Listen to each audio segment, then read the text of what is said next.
Bueno, espero que este audio les sirva, como ya habrán escuchado en el audio anterior, donde hemos trabajado un reportaje publicado en el diario La Gaceta, realizado por la periodista Irene Benito, a uno de los economistas senior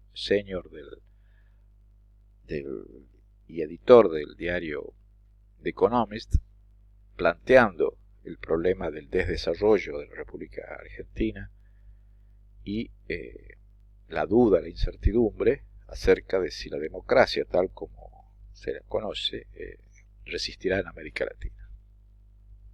Ahora, continuando con los textos del trabajo práctico y ya pensando también en el examen final, para aquellos que van a trabajar el tema de la historia política argentina,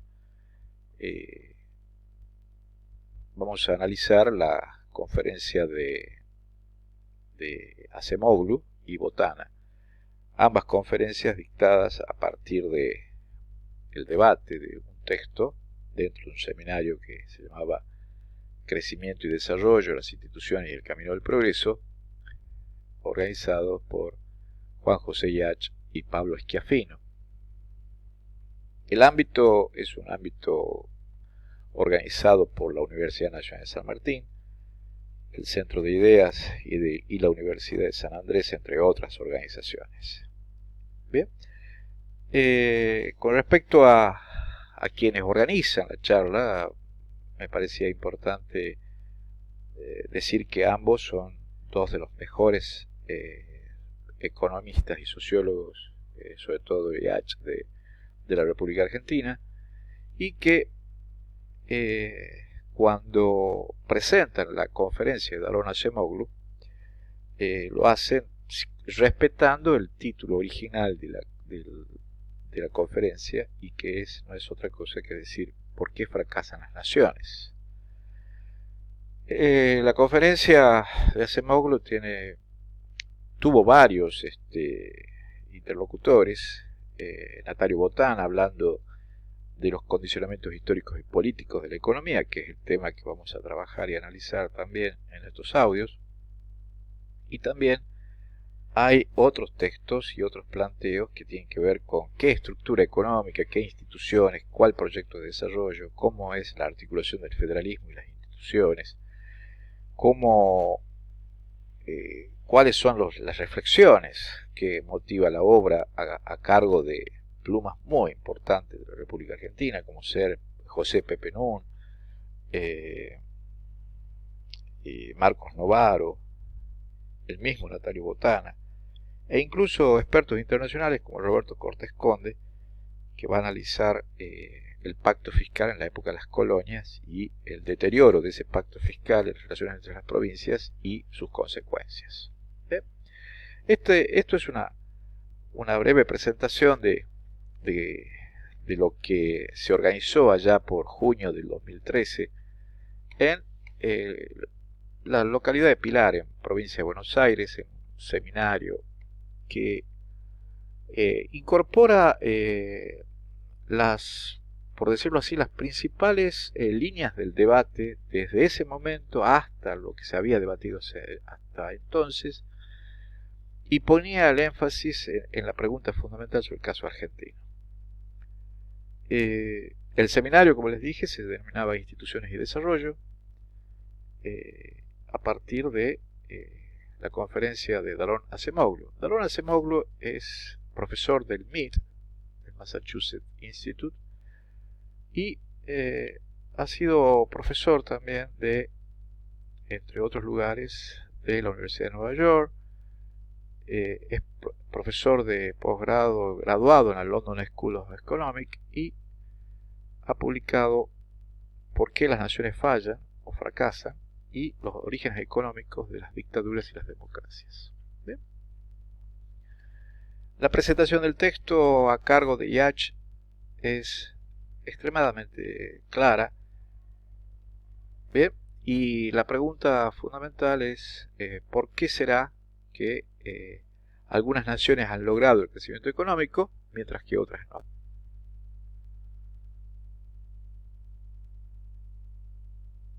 repitamos la pregunta fundamental que se hace Acemoglu,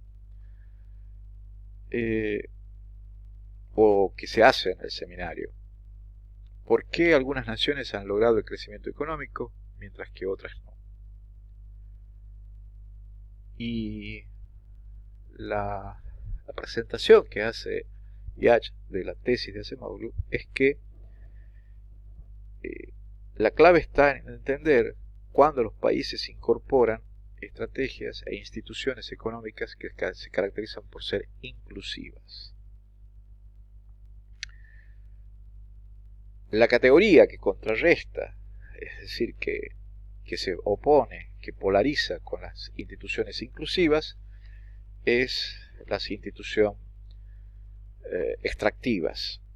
Ejemplo, es común decir que el sistema capitalista, en conjunción con el sistema colonial, constituyeron organizaciones extractivas.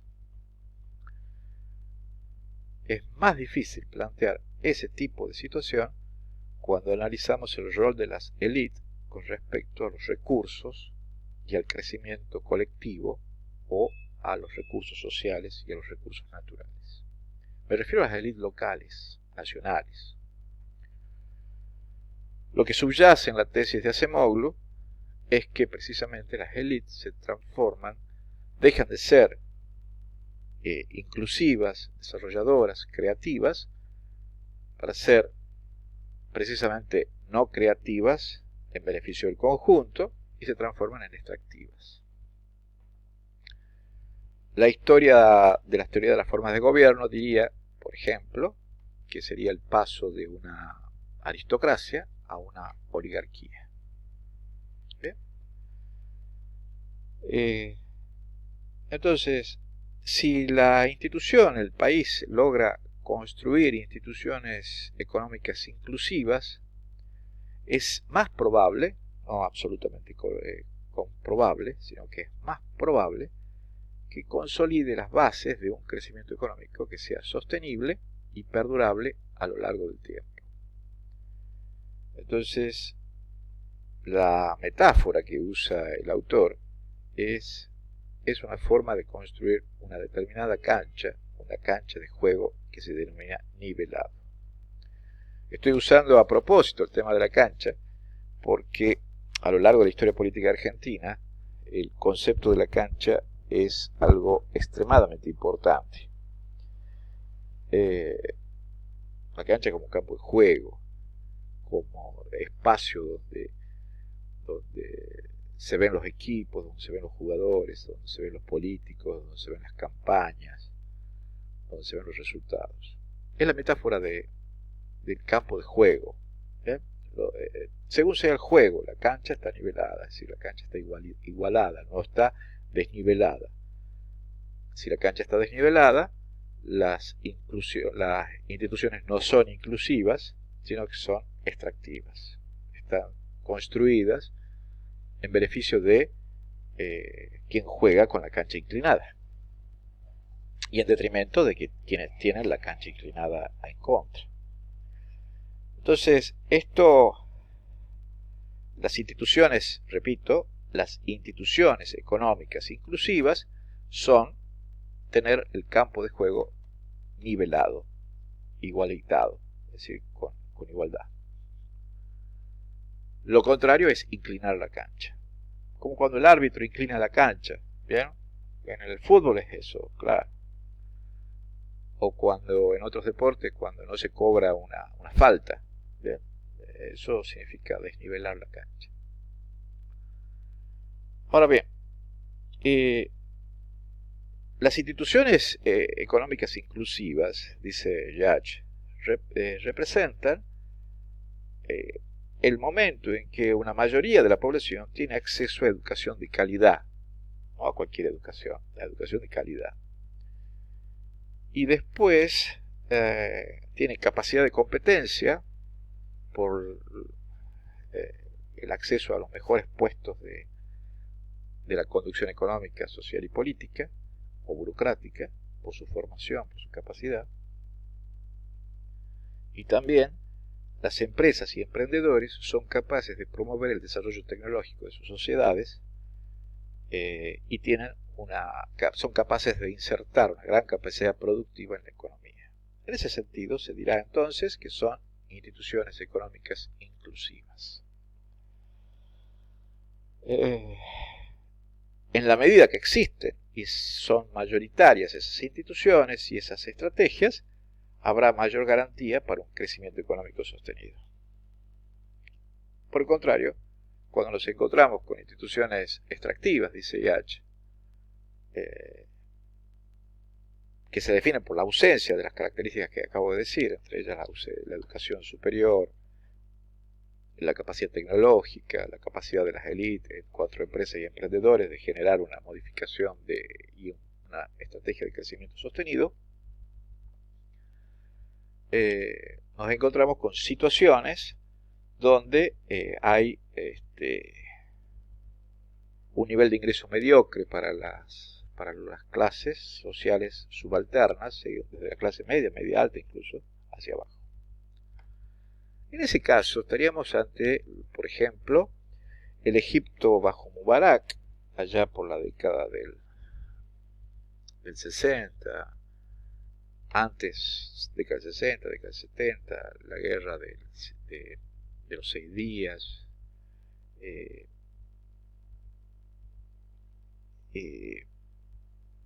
década del 50 aproximadamente, la construcción de los distintos niveles de la élite egipcia, que es ejemplo de algunos líderes latinoamericanos, y es un caso regresivo. El segundo, bueno, Corea del Norte, Guatemala, Uzbekistán, y de pronto, cuando empezamos a hablar de la noción de fracaso de las naciones, esta categoría pasa a ser importante. Por lo tanto, empezamos a tener claro que el caso argentino puede ser que esté incluyendo ese tipo de situaciones. Bien, entonces esto significa poner en discusión la posibilidad de que las élites locales se hayan transformado en conquistadores de su propia organización social y política. El conquistador extractivo, ejemplo, el conquistador de la colonia, que extraía las minas de oro, las minas de plata y remitía las materias primas a Europa. Bueno, la posibilidad de que la élite en América Latina, y en el caso argentino, haya hecho lo mismo a lo largo de mucho tiempo de historia. ¿Eso qué significa? Que la élite construye un sistema de extracción, es extractiva, lo cual le permite sobrevivir y desarrollarse, pero no lo hace bajo un criterio inclusivo. Eso es lo que se denomina las sociedades con acceso privilegiado. Esa situación es lo que Acemoglu aplica para el caso argentino en su explicación, y la gran discusión que plantea el texto es que precisamente Acemoglu tendría razón, porque el caso argentino estaría dando la clave de un supuesto donde hablamos de un fracaso institucional, y por lo tanto voy a reiterar un argumento: el caso argentino es la falla de un consenso social. Es un problema político, es un problema sociológico, y ambos elementos, lo político y lo sociológico, es decir, la imposibilidad de construir un consenso social, lo que está condicionando las actividades económicas. Eso es lo que vamos a debatir en estos trabajos prácticos. ¿Bien? Espero que podamos hacerlo como corresponde.